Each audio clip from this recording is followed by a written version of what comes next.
this morning, we are excited, ladies and gentlemen, to host Mr. Frank Katusiime, who is going to be sharing with us on an interesting topic, early exit strategies preparing for your retirement through business.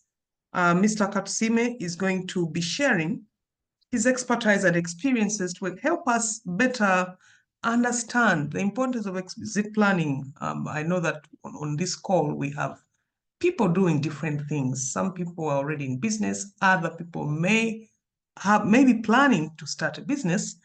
And therefore, it is very important that even as we do what we're doing, as we build our careers in the different areas where we are, it is important to plan exit and also through business. So, Mr. Katusiime, we are very, very excited to host you this morning. I want to tell you a little more about Mr. Katusiime, ladies and gentlemen.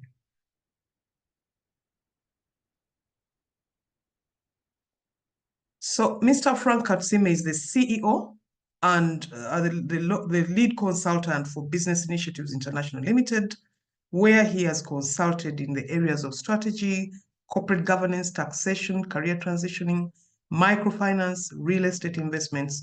He has a wide range of areas where he has been supporting different individuals and organizations. He transitioned his career.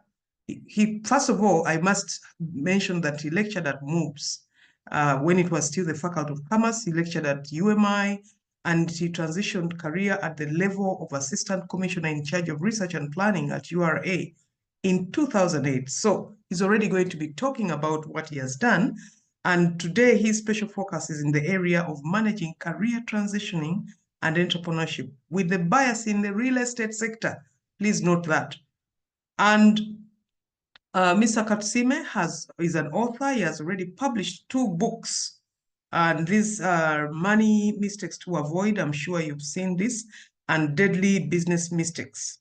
Mr. Katusiime has also been recognized as a great author. In 2017, he won the Excellence Award at the country's author the country's Author of the Year at the annual Native Authors, Publishers, and Booksellers Forum in Kampala. In the corporate world, he sits on the board of the Housing Finance Bank. He chairs both the Compensation and Nominations Committee and is the alternate chair for the Board Audit Committee. Mr. Katusiime is a founder board member in his area of residence. He's a founder board member, and he's a stakeholder of the Makerere University-based Franciscan Investment Cooperative.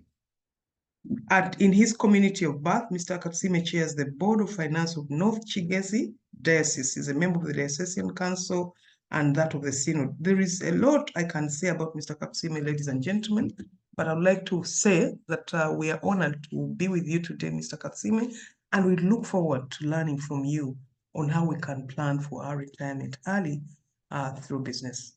You have 30 minutes. We want to finish by 8 sharp. So I would like to invite you to make a presentation. Thank you.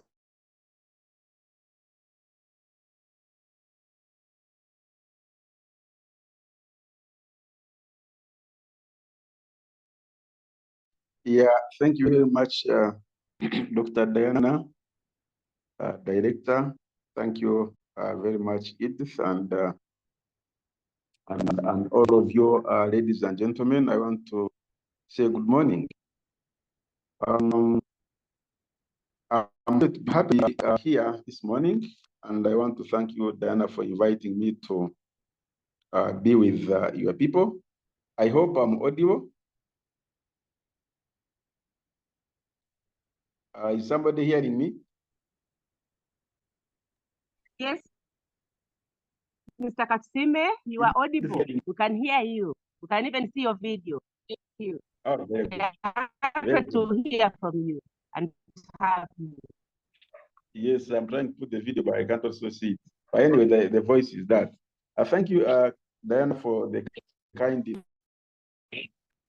I want to move very fast because I know some of you many of you are working. I have now able to understand that there are some students. So I very briefly mention a few things about positioning or other strategies.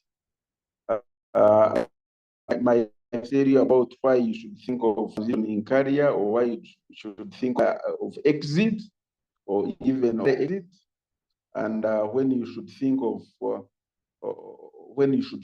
transitioning. Should it be now? Should it be tomorrow? Should it be 10 years after? Should it be, at the retirement age?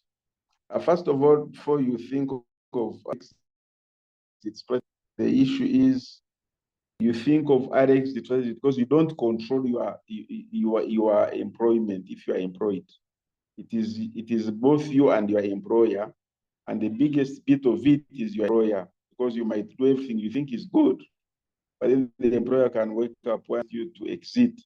So when you talk about early exit strategies, sometimes it can be earlier than you thought.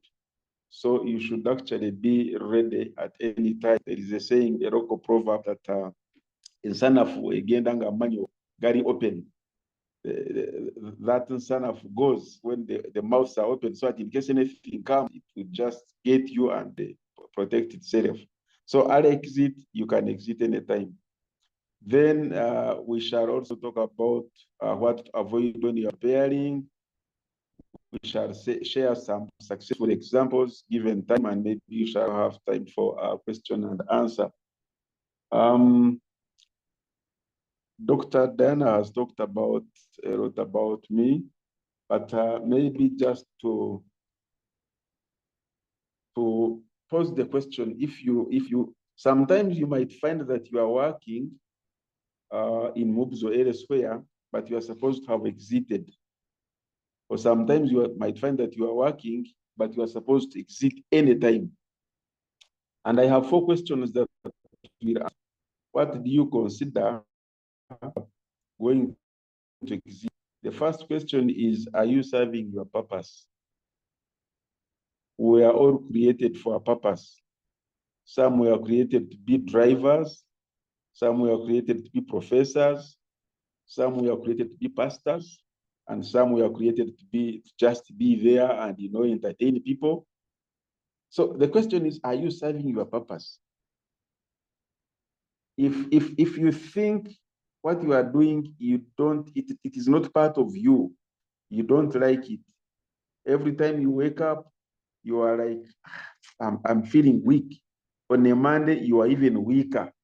On Friday, you are very excited because you are going into a weekend. Monday, you are very weak because the week is long and it's just beginning. Friday, you are very, very stressed. You are, you are very, very happy. You are excited because you are going into a weekend. You're going to have some bit of rest. Then probably you are not serving your purpose. You are in the wrong place. Then you should think of exiting. Either transition career into self-employment, transition career into another piece of work. Because career transition can be either to quit another job or employment. Is whether you're serving the purpose. The second question is, do you earn an adequate minimum? Yes, of course, income is relative, but do you feel what you are earning is enough for you? Is worth what you should be earning? If you are always complaining about poor pay, then it probably means you are not comfortable with your earning. And why should you complain every day that these people are underpaying me? What are you doing there? Why don't you go elsewhere where they are not going to underpay you, or where you are going to even probably determine how much you get? So that's the second question. If you are thinking of exiting, or if you are thinking of exiting or exit, or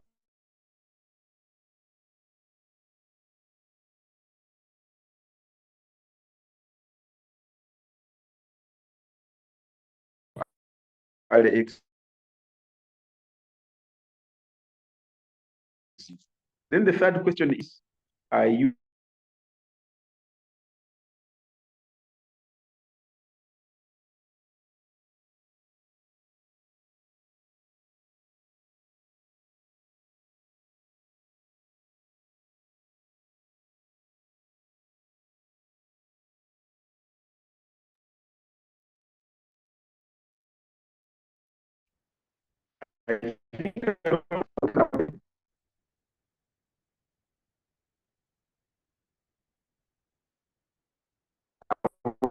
Are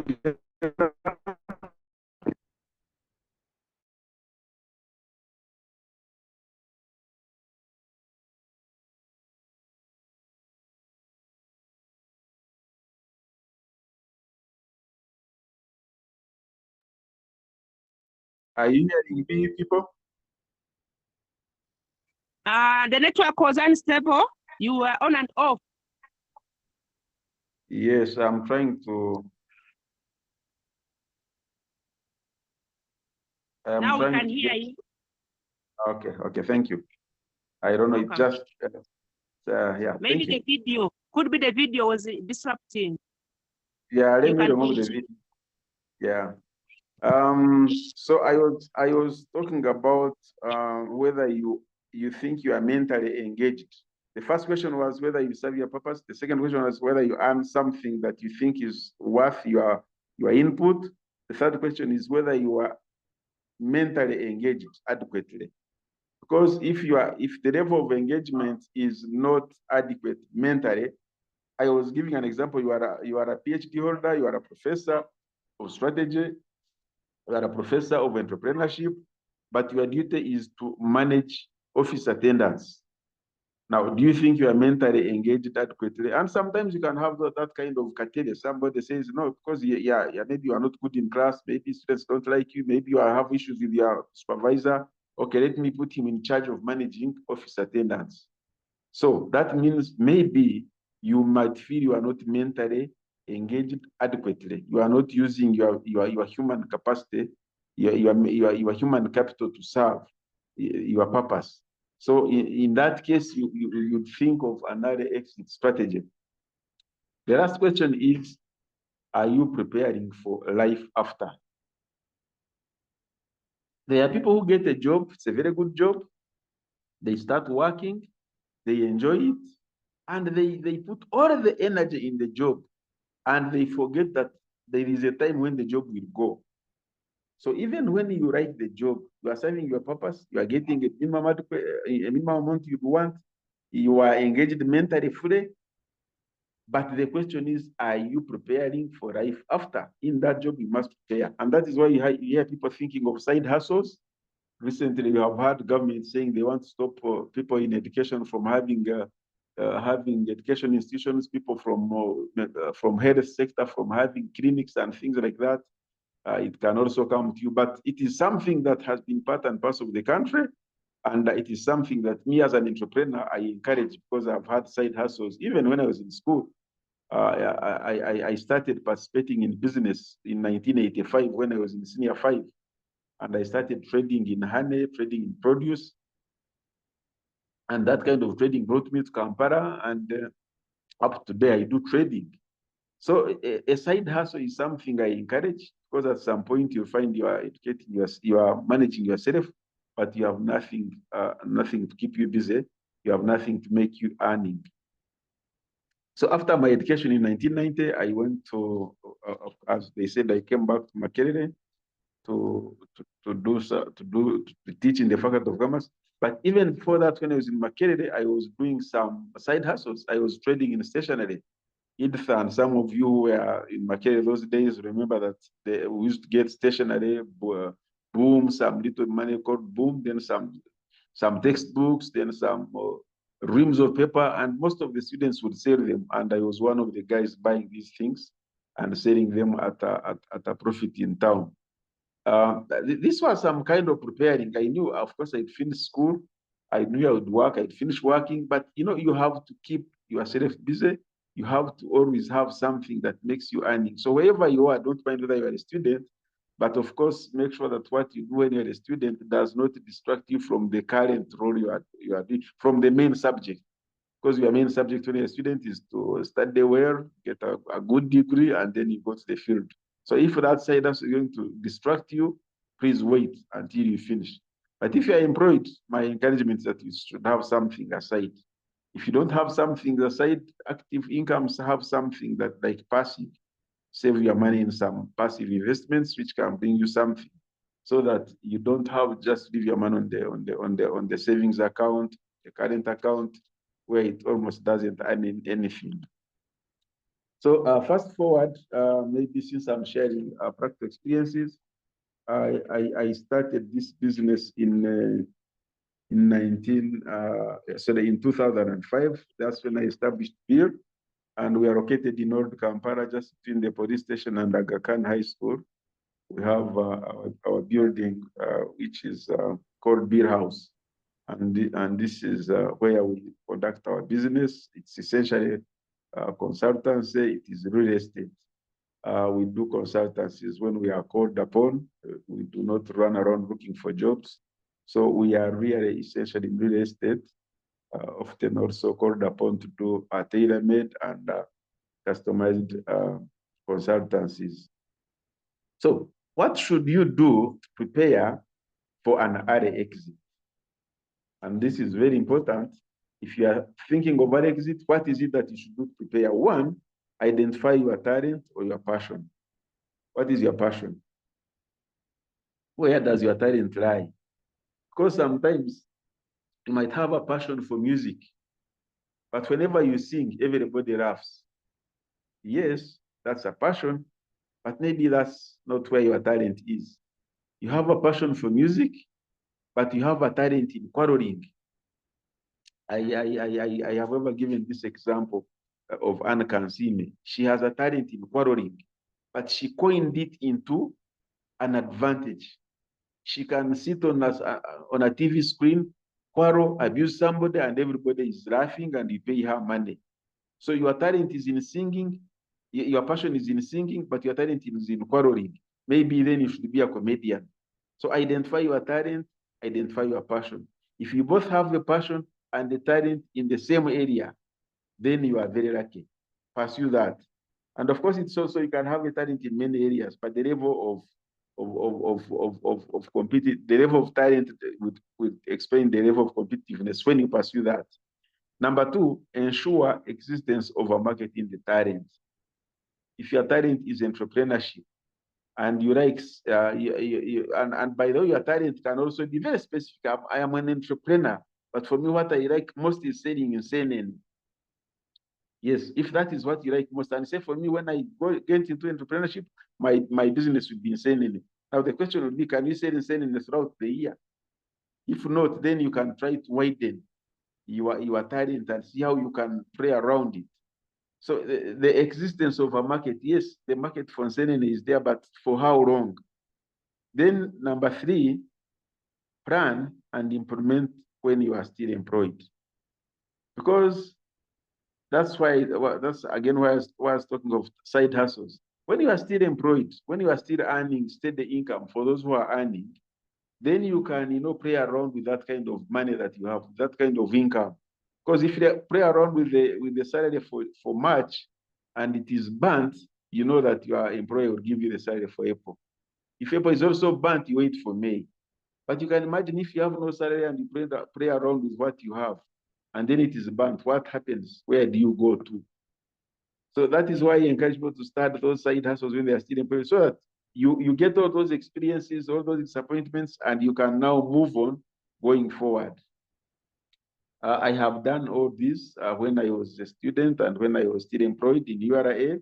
I started real estate there. I burnt my fingers a few times when I was in Makerere. I bought stationery. I delivered a pickup of stationery in the city center. And on delivery, I was conned and I went out empty-handed. And that was about 80% of my capital. But I had to start afresh. First of all, I was still a student. Of course, you get stressed a bit. I knew I would still get a job and work. But it was a learning experience. Now, that kind of experience, that kind of challenge, I cannot go through it because I went through it and I know it. And the reason why I wrote books, I went through those kinds of experiences, and I wouldn't want anybody to go through them, especially if you're a good reader. Pick my book, read what I went through, and avoid it. You don't have to go through the challenges I went through if you actually know them. Number four, do a visibility study before investing. There is in one of my books, the Deadly Business Mistakes, there is what I call a don't risk principle. Risk is RISS. Don't retire before you save. If you are working, don't retire before you save. Then I is, that is R. I is don't invest before you investigate. You don't just come and start a pork joint here when the mosque is just in the next few meters away. You have invested without investigating. So before you invest, investigate first. Then the other one is don't spend before you earn. If you are not earning, then how do you begin spending? You first earn, then after that you spend. Then the last S is don't speak before you listen.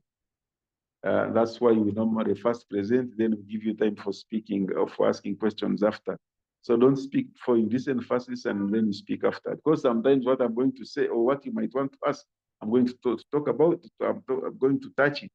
So if you have too fast ask questions, then you may probably waste somebody's time. And again, it actually shows that you are not a good listener. Number 5, I encourage people to borrow because, I know there are some people who don't like loans. There are those who even use the Bible that the Bible doesn't. They quote scriptures. A slave is a borrower is a slave of the lender, things like that. But you guys are in entrepreneurship. You've studied most of these things. Even the students. If you want to move fast in business, you must apply some borrowed money. But I always say, make sure that you borrow what is within your means. You've studied things like GRings. Now that I'm talking business students, business people, experts, I cannot explain these things, Then the last thing in preparing, so you borrow when you still have a job so that you can actually use your income to pay back. And the last thing that you do when you based on when you are preparing is prepare financial reports, your own personal financial reports. I do a net worth report every end of year for a very long time. What is your net worth? And of course, as business people, net worth is what you own minus what you owe. The assets minus the liabilities are your net worth. If your net worth today is 1 billion, if your net worth today is 200 million, then in a year's time, I should expect that 250 or 300 or 220. If it is 200 today, next year, end of next year, it is 180, I would get worried. Why does your net worth keep reducing? If it keeps on increasing, it also motivates you as an entrepreneur, as a person preparing for exit. The moment you see it increasing, then you are getting more ready for exiting. Now, there are a few other things that you need to look at when you are preparing for exit. And these few other things, which are important, but many times not talked about, is some of you have families. Actually, all of you have families. Some of you have families, others belong to families. If you have a family, make sure you involve the family in preparation for exit.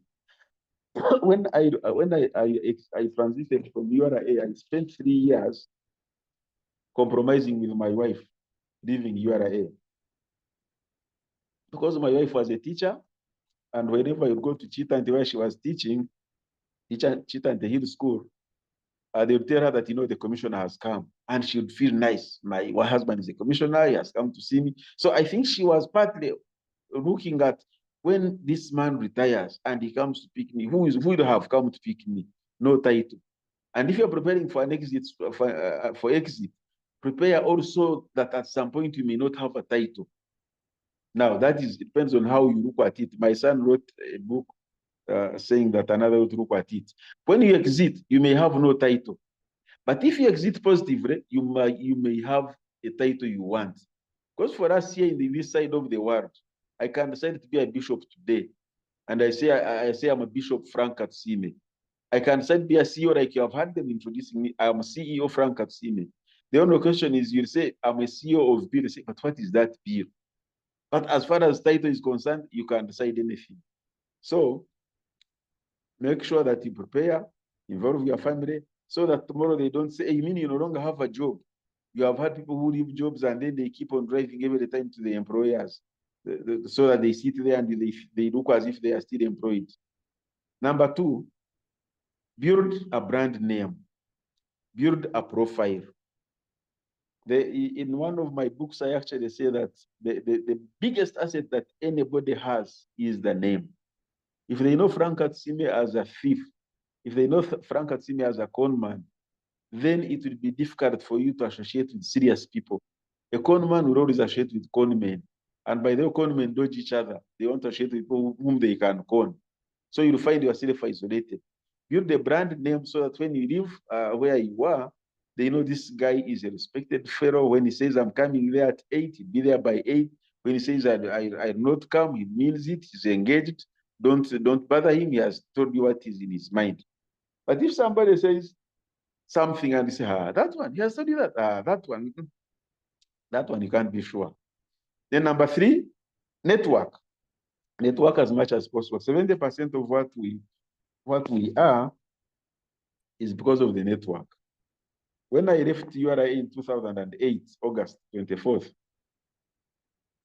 I already had an office at the Winton Road. It had been running since 2005, 6 there.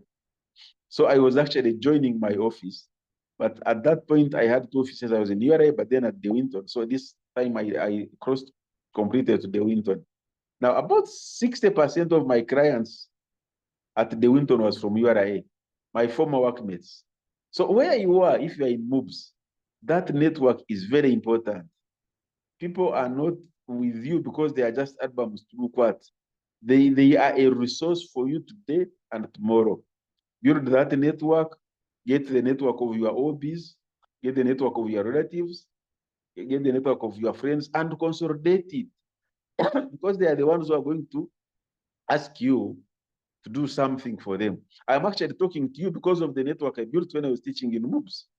Somebody called me and said, yeah, Mika, you need to talk to us. Because they still know me. I was teaching in MUBS and they were my colleagues. They were my contacts. And I have been to MUBS. When I left MUBS, I have been to MUBS several times to give this kind of presentations. Why? Because I built a network when I was there. And I'm now adding on more network like Dr. Diana. This is not the first time I'm going to talk to her. She's now part of my network. So you guys, as you prepare, build that network. You'll need it. Then number 4, understand the economy.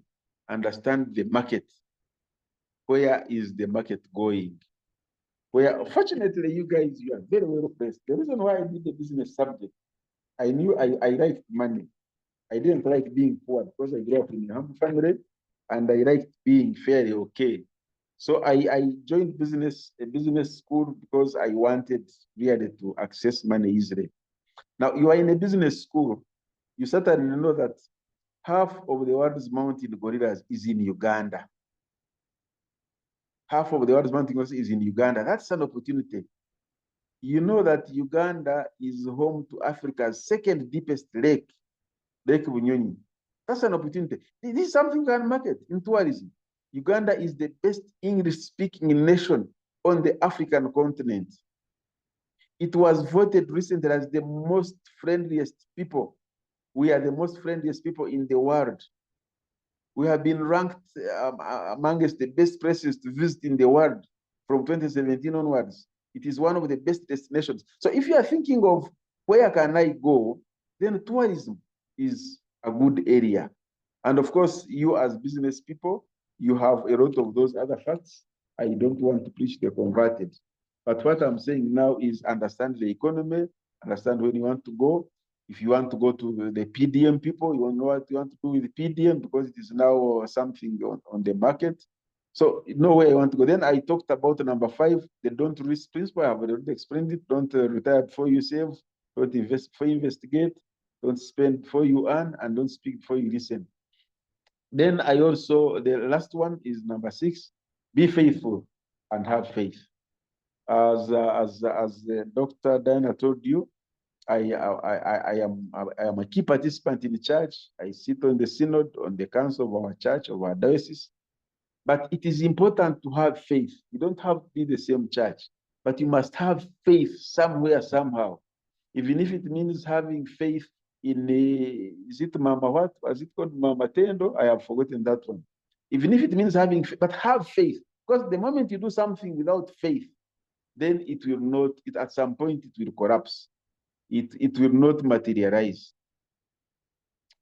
Then almost last step, because I'm trying to summarize because of time. What is it that you should avoid when you are preparing for an exit? Again, I have 6 points there, just like I've had giving you 6 points so that I don't bog you down with so much information. The first one is what to avoid as you prepare to exit. One, similar to what I had already talked about, avoid areas where you have no passion. I have seen people saying, "Oh, there is food in hotel business." People who make restaurants, they make a lot of money because you go to Shauri Yako, it's still there.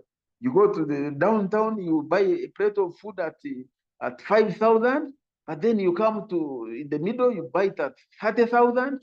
You go to Sheraton, it is 100,000. So these guys are making money. So if I make a restaurant and put the plate at 20,000, I make money because there is a big margin.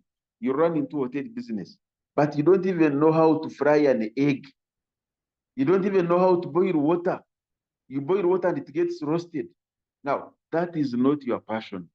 Don't go into areas when you have no passion. Because when you go in an area where you have no passion, the moment you get a challenge, your immediate thing is, I must leave. If you are a good cook and you prepare food and people don't come to it, but 2 people come and eat out of the food of 20, and those people say, "Oh, thank you very much. You prepared a very good meal. I feel so happy." That compliment will make you a week, will make you a month, and you keep preparing food for Edith until Frank comes, until Diana comes, and then the clientele grows. So make sure you don't go into areas where you have no passion, because you have nothing to motivate you to push on. 2, don't leave employment when you are not prepared. You can say Frank left employment when he was 42. Yes, I was 42, but I was prepared. I had already registered my company. It was registered in 2005. I had opened my office, opened in 2006, and I left employment in 2008. And by the time I left employment, the office was running. I had 3 people running the office in my absence. I only exited to go and join them and run it better, and run it and give it full-time attention. So don't leave employment when you're not prepared, except if you are forced to leave. And that is why you have to have another exit strategy. Supposing you say, now there is restructuring, and I'm very sorry, you might have to leave. There is a friend of mine who had to communicate that kind of message. And he called one of his subordinates and said, "I'm sorry, I have a problem. And I thought I should share it with you." He said, "Which problem? Which problem, sir? What's the problem?" "No, please take it easy. Don't worry, tell me." Actually, he said, "Actually, it's the main problem is not mine. It's actually yours, because I have been requested to inform you that it's time that you should leave this institution." So assuming they tell you that, that means you are not prepared. And that is why we are talking about early exit strategy. Be prepared anytime you can exit. Number 3, just stay in employment for the sake. So don't stay in employment for the sake of staying there. I've already mentioned to you the indicators of whether you should stay or you should not. If you are staying because, these days there are no jobs, my friend left and he's suffering, all my family, they have tried business, they have failed. You are just postponing a problem. Retirement age will come, you'll become 60. In my time, it was 55 in URA, and then they ask you to leave. And when they ask you to leave at 55 or 60, when your time comes, and you have not prepared, it will be extremely unfortunate. Number 4, again, never fear borrowing. Fear is an abbreviation, false evidence appearing real. If you fear borrowing, and you are in an entrepreneurship class, and you are entrepreneurship experts, whom do you want to borrow? I always tell people, I did my BCom. I have studied all these things. If I cannot go to a bank and borrow, whom do I want to borrow? The person who had done Bachelor of Arts, History 311, I want him to be the one to borrow. Guys, don't fear borrowing. I'm talking the right group of people who can borrow and pay back. Number 5, don't use expensive finance. Because when I say don't fear borrowing, you are going to run to money lenders. Wrong. Don't go to rent a money lender to start a business. Don't. But by the way, commercial banks, they give money at different rates. They tell you that for us we are at 18%. For us we are 22% because I sit on a board on a commercial bank. I've been in the circles. As they told you, I am one of the founder board members of FIG, of Makerere. I have been in other circles. I've been in other banks. I am multi-banked. I am a client. My company and I are clients of about 6 banks. So we know what happens in these banks. When they tell you 18% as the interest rate, there are these other non-interest rate. They are not expressing the interest rate, but they are also expenses. Like when you are borrowing money, there are some banks have application fees, processing fee, loan processing fees. They have loan monitoring fees. They have rate repayment fees. They have fees like those. And one research was carried out, and they said that these fees can actually go up to 9%. So when you are going to borrow money, consider the total cost of borrowing. You have studied those things. If a person sets 18%, another one sets 22%, you don't just automatically go down of 18%. It could be higher. What is the total cost of borrowing? So don't use expensive money because you say, it is 18%, it is okay, when actually it is probably much higher. And then the last one is don't take anything for granted. I might have said so many things today, but I might have not left, I might have left out a lot of other things. If you are not sure, ask a friend, get my contact, buy my books. My books are widely available. Recently, I was talking to one of the guys in MUBS, and they said you people should have some copies of my books. And I think if we should talk maybe after here. Read those books because a book. I have 80 deadly business mistakes. I have written about 80 deadly business mistakes. I have written about 60 money mistakes to avoid. Now, I cannot talk about all those 140 points in just 30 minutes. Certainly not. So it is up to you now to consult your colleagues, consult experts. I'm sure you have mentors. Those who are still young, you have role models. You can consult a mentor. You can try to read about a role model. How did BMK come to that? In my books, I mentioned a few things about BMK. BMK, before he died, he wrote a book, a very, very good book, a very interesting book. And the problem we have now these days, we're on social media, on WhatsApp, we're on Twitter, we're on computer, we're on AI. Digitalization has spoiled us. We no longer read this conventional literature, which is extremely important. So don't take anything for granted.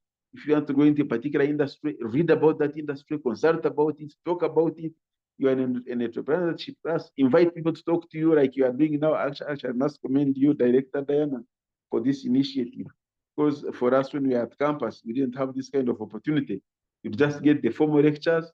Then when you have finished schooling, you go and face the world as you find it. But now that people have been there. I have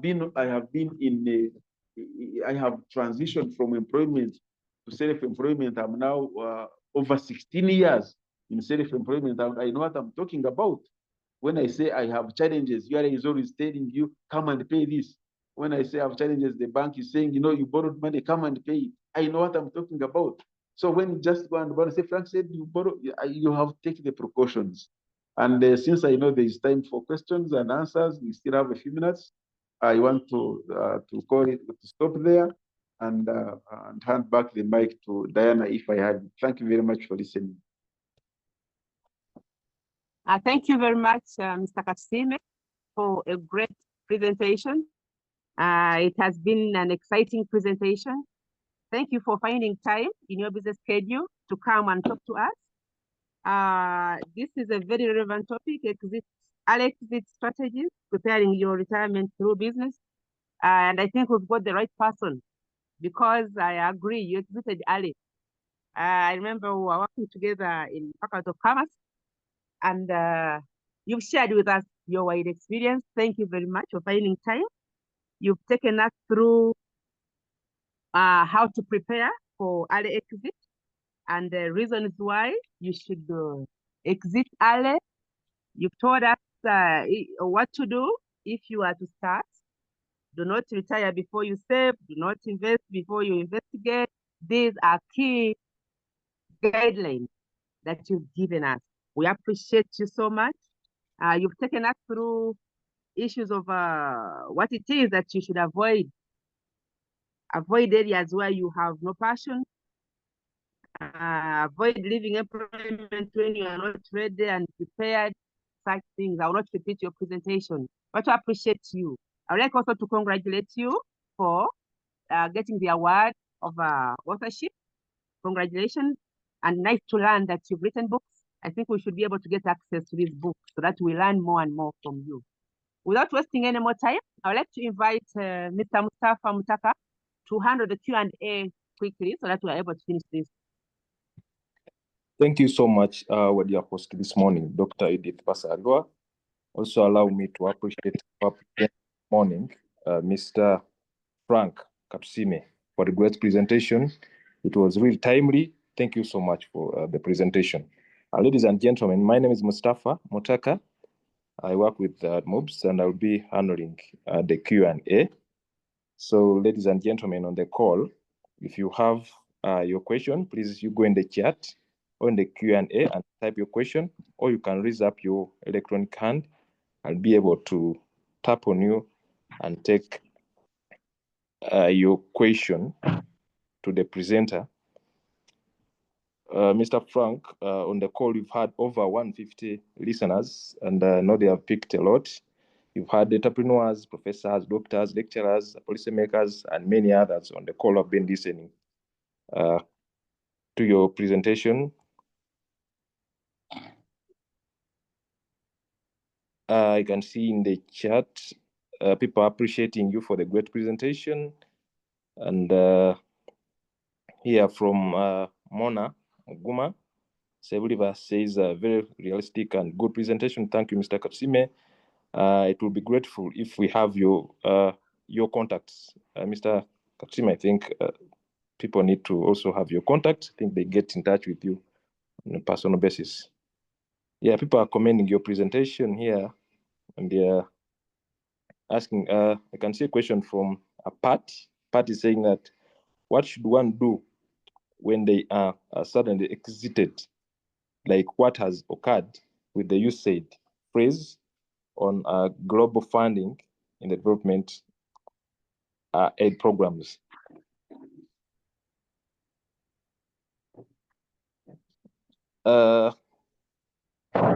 Any other question for now? I think I would like to invite Mr. Frank to attend to that question as I wait for members. Thank you very much, Mustafa. Sudden exit, very interesting question, a very wide question. And it happens. It's not only Trump. In the early 1990s, we had structural adjustment programs by the IMF, and many public servants had to exit suddenly. And it was a very challenging experience, and many of them actually did not recover. Of course, a good number died shortly, and many did not recover. And I know, of course, we save with NSSF, and many times, you know, when you are going to encroach on those savings. But research shows that majority of people, actually 85%, when they exit, all they have is NSSF savings. And if you have only NSSF savings at the time of exit, it means that you have a big challenge. Even if you are saving with NSSF, with government, you have the public service pension scheme, you must prepare on your own. Because the fact that you have not prepared and saved on your own, it means that it will also be difficult for you to move on. So anyway, when you get that abrupt exit, which you did not expect, there are many things you can do, but the first and most important thing is don't jump into anything. Don't rush and say, I must now do this and this. Don't panic. Don't panic. Control yourself. And of course, things will, if you avoid panicking, then things will, you'll be in control. You know that you are not the first one that is leaving abruptly. You are not the first one and you are not the last. People leave abruptly. Because we are saying you prepare so that you can exit when you are ready, but it may not happen and you might be requested to exit immediately and you are not ready. Don't panic. That's the first thing. Like I always tell people that if you find yourself in a hole, the first solution to do is stop digging. Because you are in a hole, and before you get the solution of coming out, stop digging. Because the moment you dig, you are creating the hole. If they have asked you to leave and then you start panicking, it's like creating a hole. Then two, go into consultations. You guys, you are in a university, you do research, you do benchmarking. Start benchmarking. Talk to your friends. Talk to subject experts. I know this guy is teaching the entrepreneurship because certainly people have been in your place. They have seen people live. They have seen people suffer. I have a gentleman that left an institution and he came to my office and I talked to him. He was taking his money. He had gotten his exit package. He wanted to save it somewhere. There was something called Question It, and I knew it was just those schemes that the Ponzi schemes that people would start to get money, to extract money from unsuspecting clients, unsuspecting people. I told him, don't put that money there because it is going to get wasted. The guy did not listen because the other guys were very, very good marketeers. He put his money there, it all got burnt. Of course, they'll get you, they'll promise you a lot of heaven and earth. And because you have been getting a salary and you know the salary is going, and now you have gotten somebody promising to give you something that is kind of similar to the salary you've been getting, then you decide to go and invest there. And you take that decision because you are panicking. Even in medicine, when you are sick and you go to a doctor and they say, I think you have cancer, the advice is that you don't stop on one doctor. Get a second opinion. Because many times they are also guessing. I think because of these symptoms, it might be cancer. Get a second opinion. Somebody say, oh, no, it's not actually cancer. You just have a small tumor, which normally happens, and you just, you can remove it and you move on. So get a second opinion. Even when you leave abruptly, don't just see one person. You can see your mentor, you can see your role model, you can see subject experts, you can see your friends. So that at the end of the day, you have a lot of views from many people, and then you take a decision. Even when you live without any saving, in those consultations, by the way, you have no savings. Somebody can say, by the way, you used to be a good person. Let me give you a job, and then you first settle down as you prepare for what to do. So I think it depends. It is not one shoe fits all, but generally that is my response. Don't panic, and then consult. And if you had never thought of anything to do outside employment, the most important thing is you are not the first person. And the people have left in that way, by the way. I had one of my staff in one of my workplaces whom I made exit abruptly. But he went and exited, went for further studies, became a doctor. When he was graduating with the PhD, he invited me as a chief guest and thanked me for showing him the way. So sometimes in our native language, they say akugoba akurage kubo. The person who chases you away is showing you where to actually go. So sometimes the person can make you exit early because he's creating the opportunities for you, but for you don't know, you begin cursing. And by the way, the other thing is that don't hate people who have made you exit early. Never. It is very, very wrong. We've been in MUBS for 5 years, for 10 years, for 2 years. They have been paying this Saturday. Now they have said exit. Then you go cursing. MUBS is a very hopeless institution. You know, those guys, they are not human. They are what? No, those things, exiting, what exit was not created by MUBS. It's there and it happens. Anybody can exit. So don't hate them because you need them at some point. I think I should not say too much. At least that is my general, but a specific case can be addressed differently depending on who is living, where is living, how. Because you might be a person who is married, then your spouse is okay. You might be the head of family, you might be the assistant head, you might be just one single person, you have no relative. So all those variations are different, and the most important thing is what I have said, consult and don't panic. Thank you very much. Thank you so much, Mr. For the responding to the question. Now we have many questions in the chat and Q&A, and also there's a hand from Professor Abubakar Kasum. But just let me read this question to you. I think if you get time, maybe you'll respond later. From Evans says that kindly talk about real estate. Then also Naluvega says that how best can one identify his or her passion? But before you respond to that, I think let me call upon Professor Abubakar Kasum. Your hand is up. Please take your question in just 15 seconds, and you get a response. And we close. Thank you very much. Good morning.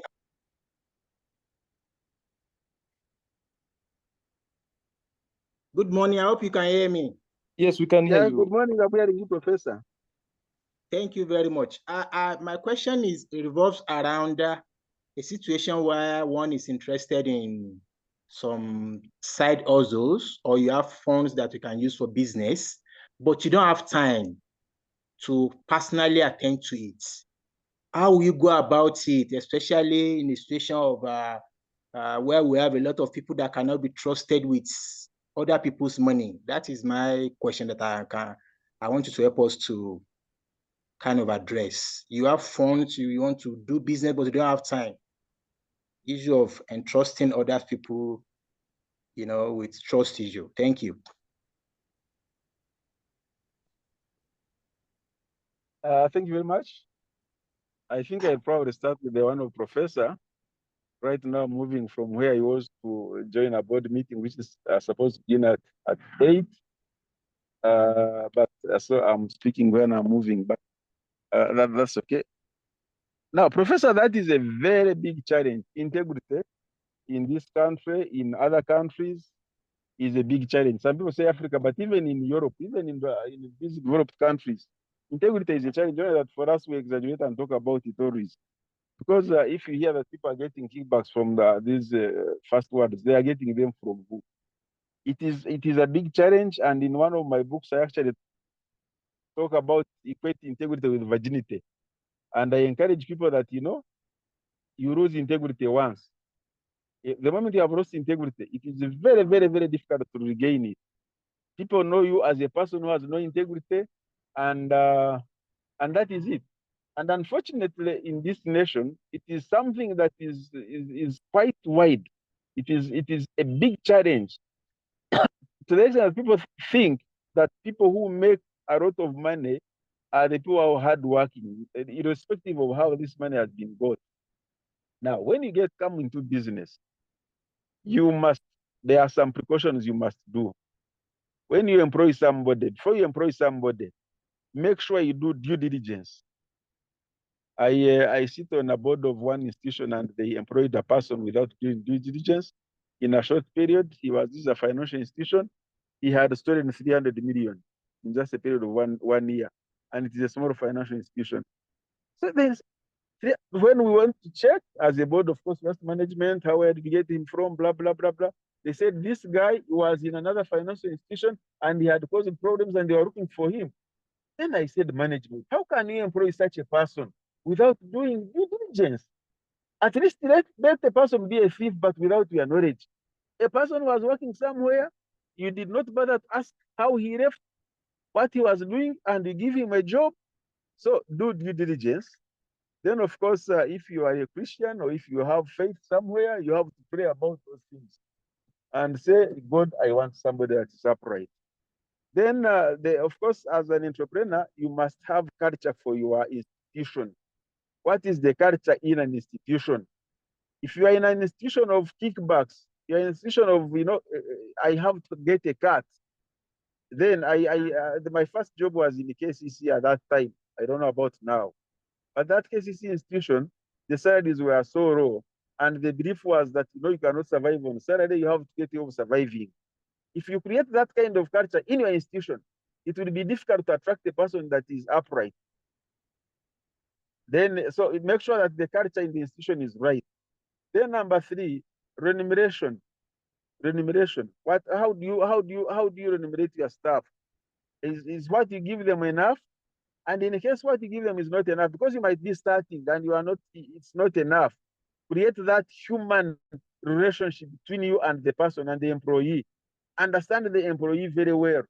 You have been having a subordinate. It is now 4 years. You don't know the name of his firstborn. You don't know whether he's married or not. You don't know where he lives. So that means your interest is not the person. Your interest is the job.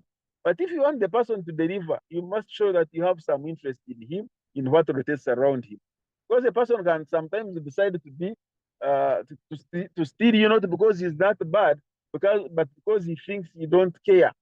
All you care about is what he makes for you. So there are a few things, of course, can be a very big debate. It's a challenge, but of course there are institutions where you don't find those issues. There are institutions where you don't expect that you go in the church, you find somebody that has issues, but there are institutions where they are widespread. There are institutions where you have generally upright people.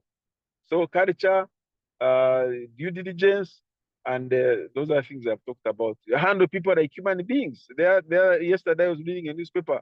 A housemaid has worked for 28 years in one home, and she was sharing why she has kept there for 28 years. And the boss was also sharing why she has been able to maintain this lady for 28 years. She has educated her 3 children in those 28 years. She went to be a maid after losing a marriage because she couldn't agree with the husband. She lost the marriage. But no, working for 28 years means that she was partly also good, but also the supervisor, the boss was good. So be a good boss, and don't always want to try to blame whatever inequities on the other person who does not have integrity. The problem could be you. Now, that was the first question. The other one was how best can I identify my passion? How best can you identify your passion?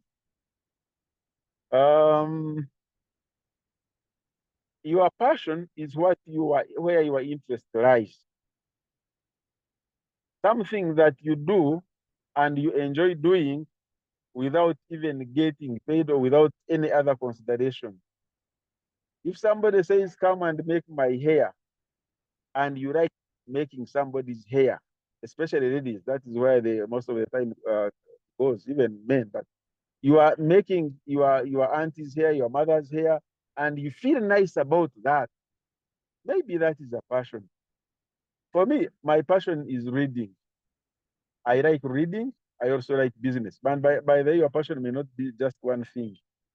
The reading bit of it, I was very good in school, so I think I ended up. By the way, the passion also, your passion is where you are normally good at. If you are always the last in class, and the people I'm addressing now cannot be the last in class, because by the time you reach this level, you can't be that. If you're always the last in class, then your passion cannot be reading, cannot be academics. No, because you don't do them well. Your passion normally do it well, and then you do it with interest. If your passion is in making somebody's hair, then you feel you do it without any. When I'm reading something, you will have to stop me.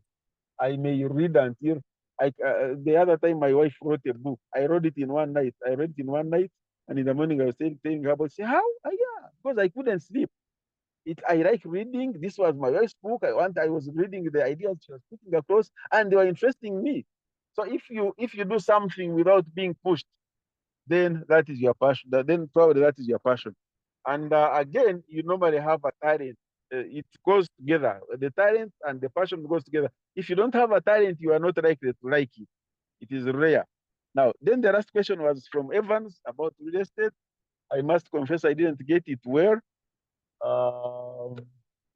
I am in real estate. We do have rentals. We have rental houses. We do buy and sell land. We have commercial houses where we work from. We have some tenants. We are on one floor. It's a 5-floor building. But normally when I get such an opportunity, I tell you people, you can come and be tenants. But now we have nothing empty that you can be tenants. But we have some structures we are selling, completed houses. We have some products we are selling. You can always come and buy. Maybe I should also have mentioned that one of the things I do, we have started KAMEC, Kampala Metropolitan Entrepreneurs Cooperative, and I am the founding chair initiator. I initiated KAMEC, and the idea is, why should we always give people money when we can actually make our own money and use it, benefit from using it, and also benefit from the profit it makes. And this CAMEC is a new formation, and maybe some of you, since you're entrepreneurs, we wouldn't mind you taking an interest. Ladies and gentlemen, it is now 8:08, and I'm sure the other meeting has started, so allow me to move up and join the other board meeting. Thank you very much for your time, and have a good day. Thank you so much, Mr. Katusiime. My contact is 0772. I have seen somebody else. 0772 403 916. That is my telephone, 0772 403 916. It is on WhatsApp. You can also call. And fkatusiime@yahoo.com is my email. I can always be contacted anytime. And of course, Diana has my contacts. I'm sure Edith has, but those are my contacts. Thank you very much. Have a good day. Thank you so much, Mr. Katusiime, for the presentation. We have so many questions in the chat, but we shall compile and then share them with you for further response. We appreciate your time, and back to you, our host, Dr. Ibu. Thank you very much, Mr. Mustafa, for managing Q&A, and thank you very much, Mr. Katusiime Frank, for responding to the questions. Those which are not responded to, will handle later and then post them on the different links. Allow me, ladies and gentlemen, to invite the principal of Makerere University Business School to give his closing remarks. Principal, please unmute and give your closing remarks.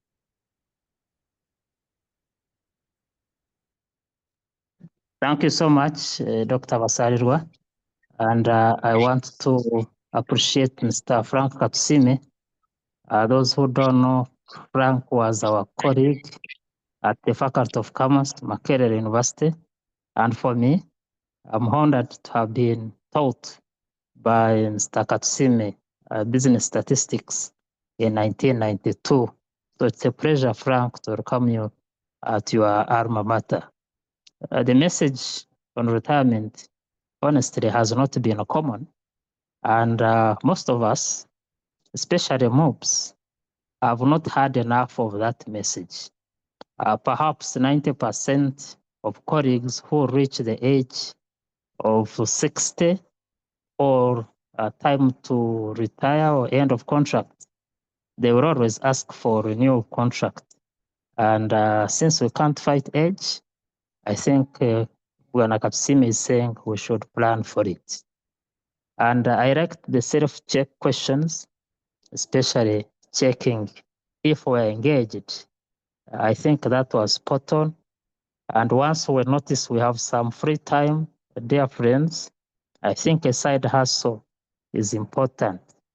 And for us who teach in academia, a side hustle is not only for additional income, but it is also for us to acquire that practical knowledge which we need, because you cannot give what you do not have. So I want to appreciate you, Bwana Katusiime, for putting down your experiences and sharing knowledge with everybody. I think if MUBS has no copies, we should buy your copies for students learning. And for us as a business school, such a presentation adds color to what we do. Dr. Diana, you need to get the relevant dean to have Mr. Katusiime as part of our guest lecturers, or even an adjunct professor, because we need this practical knowledge. After all, this is a business school. Thank you so much, everybody. Thank you, Frank, and may God bless all of you. Thank you very much, Professor Moses Mwezi, the principal of Makerere University Business School, for your wonderful closing remarks and for encouraging us. Thank you also for encouraging us to go into the side hustles, because it creates experience for us who are in academia. Also, we appreciate you for always logging on in these different sessions. Thank you very much, Professor Mwezi. Ladies and gentlemen, we are above the top of the hour. I don't want to keep you here any longer, but to encourage you that those who ask questions and were not responded to by Mr. Katusiime, we are going to follow them up with him. He will give us responses, and these will be sent on the different links of the Entrepreneurship Center. I would like to Appreciate you so much. Thank you for logging on. And I would like to wish you a blessed Thursday. Remember to log on again next Thursday. We'd like to wish you all the best. Bye-bye for now.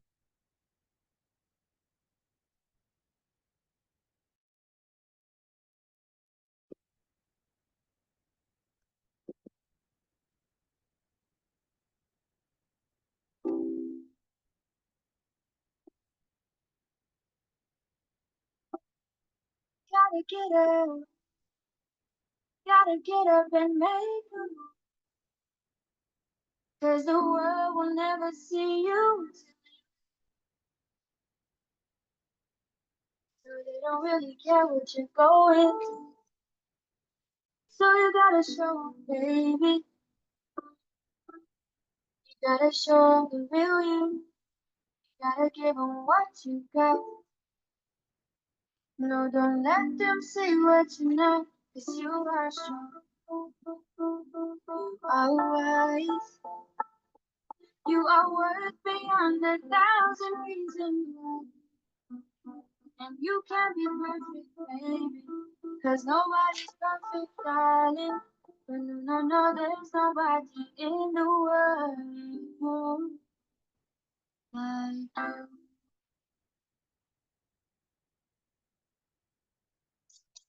What do you do when you can't pass on? What do you say when you just don't know how you feel? And you know nobody knows.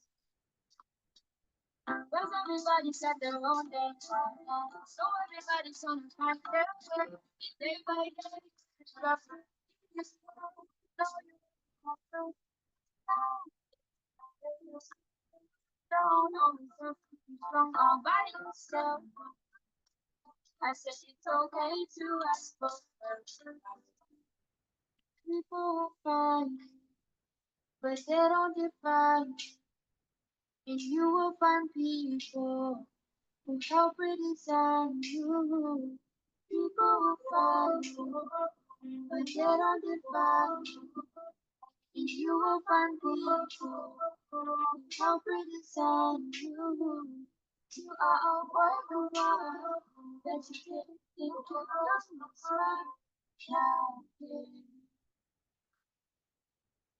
you are strong.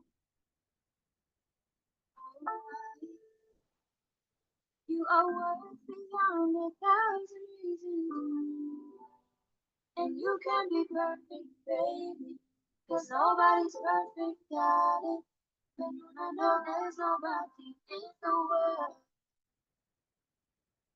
like you.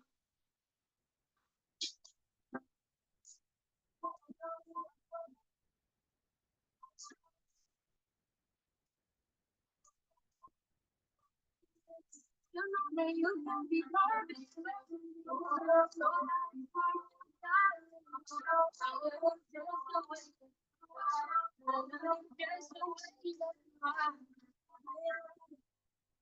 Stars in the sky. Oh, look in my eyes. Oh,